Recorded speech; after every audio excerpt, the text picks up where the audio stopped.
Bom dia a todos, bom dia protagonistas, coisas boas temos hoje, coisa boa ver você aqui para que a gente possa aprender mais um pouco sobre esse tema tão importante. Bom dia, coisa boa ver você aqui, viu? Coisa boa. Graça e paz, graça e paz, irmão, graça e paz, amém. Meus queridos, hoje vai ser uma semana um pouco diferente das outras. Na verdade, eu acredito que essa vai ter um impacto muito mais profundo em relação a essas outras semanas, porque a gente vai trabalhar o tema narcisismo. E se vocês viram aí, se vocês viram a notificação, eu estou colocando 2.0, porque o último conteúdo especificamente direcionado a narcisismo, eu já fiz há alguns meses. E, rapaz, a gente vai aprendendo todo dia. E o que eu vou aprendendo, a gente vai trazendo aqui para vocês, né? Então, olha, se tem alguém que pode se aproveitar bastante desse conteúdo, manda para essa pessoa, tá certo? Eu não vou colocar aquele negócio, não. Eu geralmente coloco aquela tela, aquele negócio do YouTube, mas vai estar salvo aqui no YouTube e vai ser forte hoje, porque vocês vão ouvir a questão do narcisismo. A gente vai começando a identificar, vamos falar das fases da relação, mas com um olhar mais apurado, um olhar que tá de uma pessoa que trabalha com isso todo dia, esse homem aqui que nos fala. Então, meus queridos, se você não é inscrito lá no nosso canal, vai lá, dá essa forcinha. A gente tá com a meta de chegar a 300 inscritos e vai ser um negócio bem bom, pois a gente tá lá, tá nesse projeto já há uns 6 meses. Graças a Deus a gente conseguiu chegar a 10 mil seguidores essa semana, coisa boa. Eu lembrava lá no início, eu comecei com 500. Mas enfim, hoje a gente inicia, conforme a gente faz no nosso Café do Protagonismo, a gente vai introduzir um pouquinho o tema, que eu já introduzi bastante, né? Falo todo dia quase aqui sobre narcisismo. Na quarta-feira a gente vai aprofundar ainda mais com os questionários, os testes. E na sexta-feira a gente vai ter uma intervenção coletiva, uma intervenção com hipnose clínica, que eu geralmente trago para vocês. Mas vamos lá. Hoje nós vamos aprofundar na questão do narcisismo. E quando eu falo aprofundar, é trazer um conteúdo um pouco mais diferenciado do que eu tinha trazido na outra semana, desvendando o narcisismo, que já foi há alguns meses. Então, eu percebi, na verdade, que eu não percebi, eu fui aprendendo cada vez mais. E esse aprendizado é que eu quero trazer para vocês. Na primeira semana, lá atrás, para quem me acompanha lá de trás, eu acho que ninguém aqui me acompanha desde aquela época, eu tinha trazido a forma de identificar, a forma de se prevenir. Mas hoje eu vou falar o seguinte, eu vou falar dos dois principais tipos de narcisista, que da outra vez eu trouxe 5 específicos, mas eu vou falar dos dois principais e vou falar sobre a questão do ciclo, do relacionamento. Você sabe a fase de idealização, o love bombing, a parte de depreciação, a parte do descarte. Eu vou explicar cada parte disso aqui, porque se você estiver passando por algum tipo de relação com o narcisista, seja seu companheiro, companheira, amigo, colega de trabalho, até chefe, ou até na igreja, que pode acontecer, hoje você vai conseguir identificar o porquê que essa pessoa está fazendo isso, o como, o que mecanismos essa pessoa vai fazer com você. Então vamos lá, vamos iniciar. Hoje eu estou animado. Tô animado, tô animado. Veja só, quando a gente vai falar de narcisismo, percebe que há duas categorias principais de narcisistas que você precisa levar em consideração. O primeiro é o narcisista grandioso, que é aquela pessoa que ele gosta de se colocar como inalcançável. É aquela pessoa que ela quer ser o ápice da intelectualidade, da retórica, de tudo aquilo. É aquela pessoa que quer dar a impressão para você que ele é simplesmente inalcançável, que ele não sangra, que ele é uma pessoa tão lá em cima que quase não é humano. É uma pessoa inalcançável. Seja inalcançável intelectualmente, seja inalcançável, emocionalmente, é um gelo. Aquela pessoa que você olha, meu Deus, como essa pessoa é grande. Mas narcisista não é grande, não. Vocês vão entender isso cada vez mais. Então, primeiro, esse narcisista grandioso, que é esse narcisista que ele se coloca na figura inalcançável, que ele gosta. É muito comum ele ter a questão de não ter nenhum tipo de empatia e ter que diminuir cada vez mais as pessoas para que ele possa se fortalecer. Então, ele tem esse complexo de grandiosidade. Geralmente a fala dele é diminuindo todo mundo, olhar para alguém, esse fulano não sei o quê, se eu fosse assim, não sei o quê, não sei o quê. Ele gosta sempre de tirar vantagem. Por exemplo, ele está falando uma história, alguma coisa, ele sempre vai se colocar lá em cima, se colocar como destaque, se colocar como uma evidência para que as pessoas tenham ele como a figura principal, a figura mais, como posso dizer, o protagonista da situação. Tá entendendo? O segundo tipo, ele é especialmente perigoso porque ele é mais difícil de ser percebido como narcisista. Sabe qual é? É o vulnerável. Vulnerável? Mas Yuri, peraí. Eu estudando com você um bocado, narcisista, ele não gosta de demonstrar fragilidade. Ele não fala isso. Eu não estou falando de fragilidade. Porque se a gente for ver a questão da fragilidade do narcisista, é a questão da infância, aquele processo todo de criar uma máscara e se assegurar essa máscara social. Mas eu estou falando de vulnerabilidade. Como assim? Esse narcisista, esse tipo de narcisista, que é muito mais frequente no narcisismo oculto, ele vai usar mecanismos de vitimização na sua vida para conseguir manipular as pessoas. Sabe aquela pessoa que gosta de se colocar de vítima o tempo todo? Às vezes é aquela pessoa que gosta de chamar uma atenção negativa das pessoas. Às vezes é uma vergonha que passa, mas ela tá lá, em evidência. Isso dá prazer, é o gozo, sabe? Então, esse narcisista, ele vai frequentemente utilizar a sua vulnerabilidade para manipular as pessoas. Seja uma doença específica, eita, eu tô sem emprego, não sei o que, não sei o que, eu não tive paz presente, não sei o que, não sei o que. Enfim, são vários mecanismos no qual ele vai se colocar como coitado, vai se colocar como uma vítima para conseguir manipular você. Deixa eu pensar mais um exemplo para ficar bem mais claro essa parte. É, por exemplo,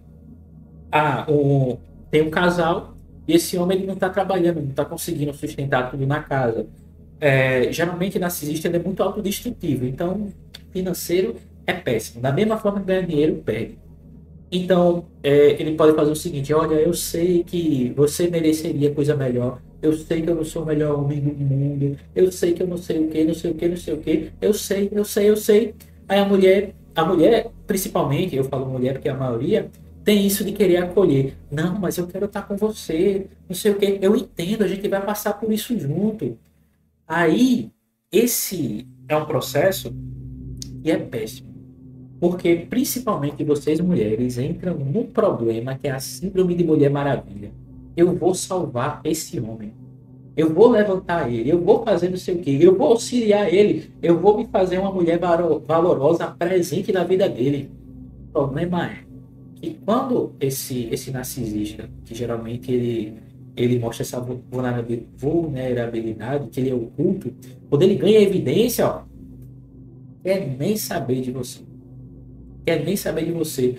Basta ele ganhar um pouquinho mais para conseguir exercer o poder dele, que ele já começa a destratar, começa a depreciar. Vocês que estão ouvindo aí, conseguiram entender a diferença do narcisista grandioso pro vulnerável? Conseguiram entender esses dois pontos? Comenta aí para mim, gente. Tá tranquilo? Tranquilo, né? Pronto. Agora a gente pode passar para as fases do relacionamento com o narcisista. Hoje eu falei para vocês que ia ser da forma que vocês nunca viram.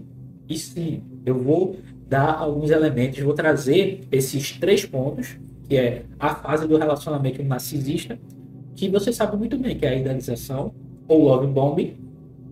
E bom, João, a idealização, o love bombing, depois começa a fase da depreciação e, por último, o descarte. Vamos falar sobre esses. Provavelmente vocês já ouviram falar sobre love bombing ou idealização. E é muito comum que vocês pensem, tá bom, esse love bombing é justamente esse bombardeio amoroso que é para deixar a pessoa lá em cima. O cara fica, nossa, essa aqui é a mulher da minha vida, tanto amor, é tanta intensidade, não sei o quê. A mulher pensa também, meu Deus, é esse homem que eu tava esperando a minha vida toda. Ele me entende, ele parece que ele sabe o que eu quero ouvir, ele parece que ele sabe como me tratar, ele me dá presente, me dá carinho, me dá amor, minha atenção. Aí o cara com a mulher, nossa, ela faz tudo, ela é intensa, ela é independente, ela é confiante. Pronto, caiu no papinho, já era. É, a bronca é, o love bombing é literalmente para fazer você se apaixonar. E isso eu sabia. Mas, veja, quando a gente se apaixona por alguém, esse é o momento em que a gente está mais vulnerável em relação a essa pessoa. Até aqui, beleza. É o momento onde a gente vai mais fazer vista grossa em relação às outras pessoas. A gente vê alguns problemas, algumas coisas, e a gente, não, peraí, mas isso muda. Isso muda, isso muda. Não é problema grave, não. A questão é, na fase do love bomb, ou idealização, que a pessoa se sente lá em cima, se sente muito bem, acha que encontrou o amor da sua vida, acha que aquela é a pessoa perfeita, esse é o momento que a vítima ela vai expor toda a fragilidade emocional. Como assim? Se ela encontra alguém que dá força, incentivo, confiança, e ela pensa assim, nossa, essa pessoa eu posso confiar, e ela começa a se abrir. Se você prestar atenção, uma das primeiras coisas que o narcisista faz quando ele vai conhecer você é perguntar dos seus relacionamentos passados. E no tom de brincadeira. A mulher faz isso, o homem também. No tom de brincadeira. E aí, como é que foi? Acabou por quê? Isso não é aleatório. A partir desse ponto, esse narcisista vai estar conhecendo as suas fragilidades, vai estar conhecendo as suas feridas, a sua fragilidade, porque ele vai fazendo um negócio que eu chamo de esquema, que literalmente vai escaneando você. Opa, isso aqui é um ponto emocional que eu posso usar contra ela no futuro. Opa, eu posso usar isso aqui. Opa, percebi que que ele não gosta desse ponto e que desestabiliza o emocional. Literalmente, a principal função do love bomb não é fazer a pessoa se apaixonar pelo narcisista, não. É ele tirar todas as suas defesas. Eu falo ele, mas pode ser a mulher também. A função do love bombing ou idealização é tirar todas as suas defesas para que ele possa ter acesso às suas fragilidades. E quando for chegar nos outros momentos da relação com o narcisista, da depreciação, ele vai saber exatamente no que ele vai mexer para machucar e machucar de verdade. Por quê? Porque no momento da idealização love bombing, você abriu a sua história para ele. Você mostrou, olha aqui, eu confio em você. Tá aqui minhas feridas. Eu confio em você. Eu sei que você não vai me machucar. O problema é que a gente está dando a munição perfeita para o pior inimigo possível. Que pesado. Que pesado, que pesado. Uma forma boa da gente perceber isso, logo no início do relacionamento, é prestar atenção. Essa pessoa que eu estou conhecendo. A pessoa não para de perguntar de ex, não para de perguntar da sua vida, do seu passado. E ele quer saber as coisas que te machucaram. Porque ele quer entender as armas que ele vai ter para usar contra você. Difícil de engolir essa, né, gente? Pesado. Tem 2 pontos ainda. Vamos para a fase agora da depreciação.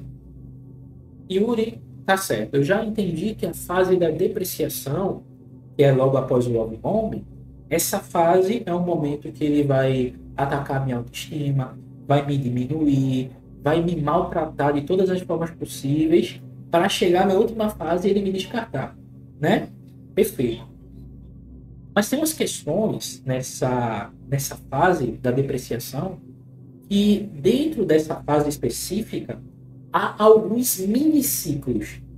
Como assim, miniciclos? Se você parar para pensar, o narcisista nunca é assim, de tipo, eu vou dar muito amor, love bomb, vou depreciar e vou descartar super rápido. Não, não é assim, não. Ela, geralmente tenta colocar você num ciclo. E nessa fase de depreciação, ela é importante para gerar um ciclo específico. Um ciclo que gera uma dependência emocional. Yuri, como assim? Não entendi.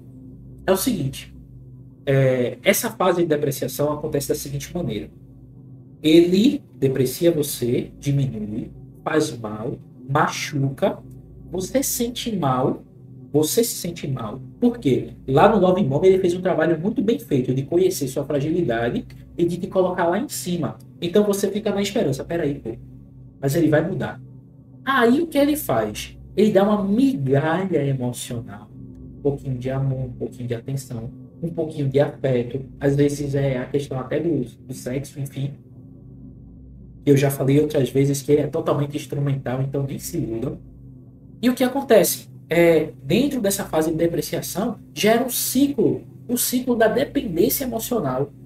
Porque deprecia, migalha emocional positiva, você acha que ele vai mudar e a gente volta. Opa! Tipo, maltrata.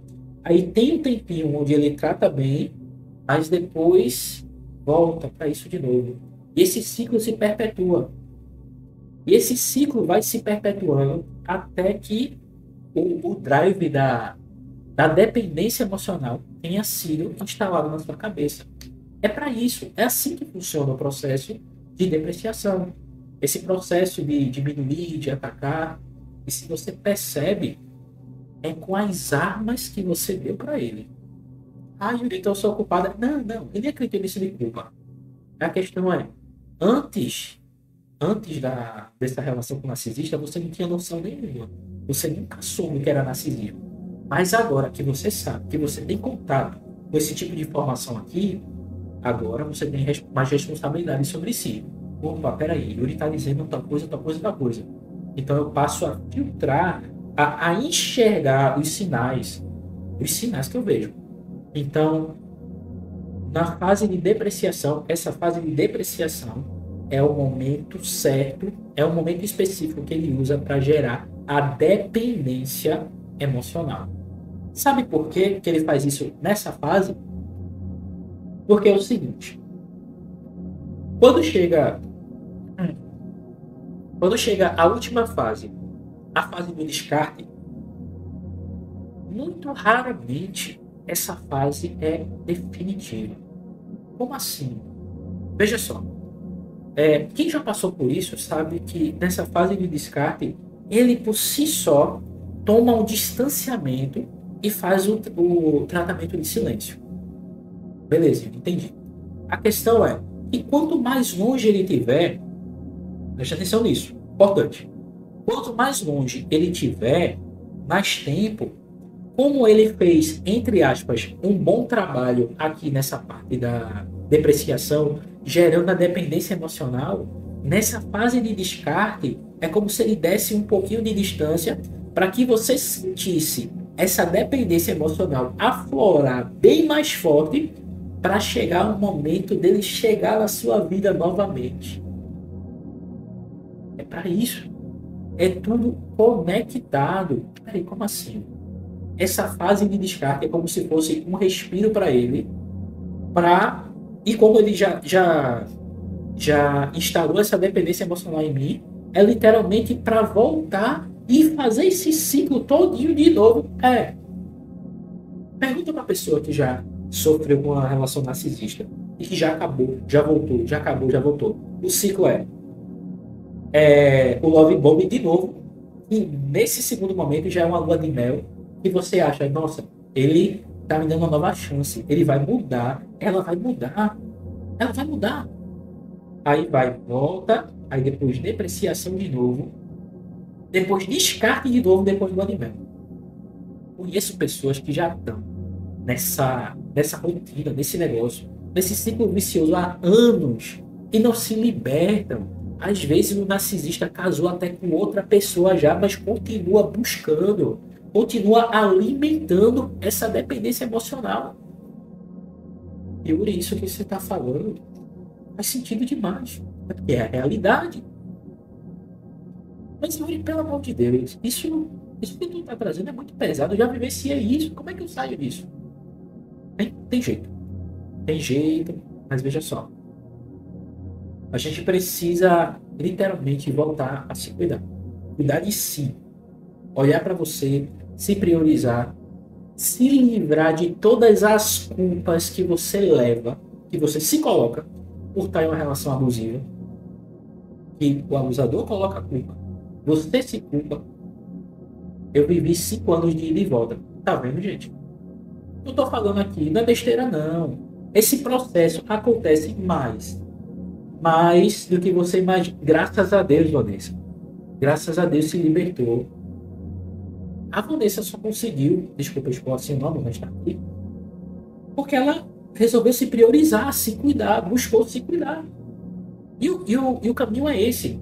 A gente tem que se livrar da culpa, desse mecanismo de vergonha que a gente está numa relação abusiva, porque quando a gente pensa, nossa, como é que eu posso passar por isso? Eu tô vendo esse filme se repetir várias vezes e eu não tô conseguindo sair dele. Então a gente se livra dessa culpa. Entende que a gente está fazendo o melhor que a gente pode, na condição que a gente pode. E a gente passa a fazer um compromisso com a gente próprio. De se cuidar, se priorizar, de querer, na verdade, reconhecer nosso progresso, de crescer, de querer evoluir cada vez mais. E por último, a partir desse processo, a gente consegue se posicionar. E se posicionando, a gente consegue estabelecer limites saudáveis. A gente consegue manter o contato zero, manter distância e se cuidar, se priorizar. Tá entendendo, gente? Esse é o processo. Olha, você que chegou agora há pouco, ele fazia me sentir culpada por tudo. Olha, gente. É a realidade. Esse filme aqui eu já vi diversas vezes. A questão é, eu já ajudei esse filme a chegar ao final diversas vezes também. E tem jeito, você que passa aí com relação com o narcisista. Você que tá nesse ciclo aí, ó. Olha aí uma prova aí. Ele fazia isso tudo, ó. Fazia me sentir culpada por tudo. Literalmente isso. Tem jeito. Mas busca informação. Busca informação. Não precisa nem começar com terapia. Busca entendendo. Caramba, isso que esse cara tá dizendo é verdade. Isso aqui eu passei tudinho por isso. A gente tá só começando essa semana. Entenderam porque eu resolvi trazer novamente esse tema. Eu já trouxe lá atrás, há uns 5 meses atrás. Foi poderosíssimo também. Literalmente, um bocado de gente me agradeceu. Mas agora, conforme eu evoluí também, né, eu aprendi muito mais e eu vou estar trazendo para vocês. Hoje, acho que hoje o negócio foi 24 minutos só. Olha, vai estar completo esse nosso encontro lá no YouTube também, tá bom, gente? Então, se você acha que esse tema é importante, você difundir, compartilhe aí com mais gente. Até o momento eu não estou ganhando nada não com isso não. Mas a questão é, eu já consegui ajudar muita gente nisso aqui. Tá bom? Qualquer dúvida, vai, fala lá. Tem jeito, não precisa ficar sofrendo não. Precisa ficar na mão de uma pessoa sendo cozinhada 2, 3, 5 anos e não vê a vida evoluir porque fica na dependência de alguém, da migalha emocional. Pra gente se sentir bem, aí ficar nisso. Pô, tu merece mais. Merece viver. Tem jeito, tá bom? Espero vocês na quarta-feira, que a gente vai aprofundar ainda mais. A gente vai falar sobre a questão do porquê narcisista quer casar rápido. Vamos falar sobre como funciona o sexo do narcisista. Vamos falar um bocado de coisa. Vamos aprofundar os assuntos que provavelmente você não vê em canto nenhum. Porque são coisas muito genéricas, não são coisas que o especialista traz. Então, como são coisas que eu vejo todo dia, vai ser muito mais assertivo para você. E na sexta-feira, ainda na sexta-feira, a gente vai ter uma intervenção coletiva com hipnose clínica, que eu também sou hipnoterapeuta e professor de hipnose, e a gente vai trazer esse recurso mental para você e vai te fortalecer muito. É tudo gratuito, vai ser por aqui, vai estar sendo transmitido, e todo esse conteúdo que eu trouxe para você também já está lá no YouTube. Assim que eu acabar aqui, já vai ser postado lá, tá certo? Você pode ir lá, rever alguns pontos. Yuri, eu não entendi esse ponto aqui, tudo explicado de outra forma. Manda mensagem, tá bom? Então, espero você na quarta-feira, para que a gente possa aprofundar ainda mais esse tema e se munir de cada vez mais informação. Porque eu tenho ciência que esse tipo de conhecimento salva vidas. Salva vidas, salva histórias. Tá certo, meus queridos? Então, um abraço para vocês todos. Obrigado pela audiência aqui, né? Por estar aqui comigo nesse encontro, trabalhando esse tema. E tamo junto, queridos. Obrigado por tudo e simbora, protagonistas. Até quarta-feira. Tchau, tchau. Tchau, tchau, meus queridos. Mas vocês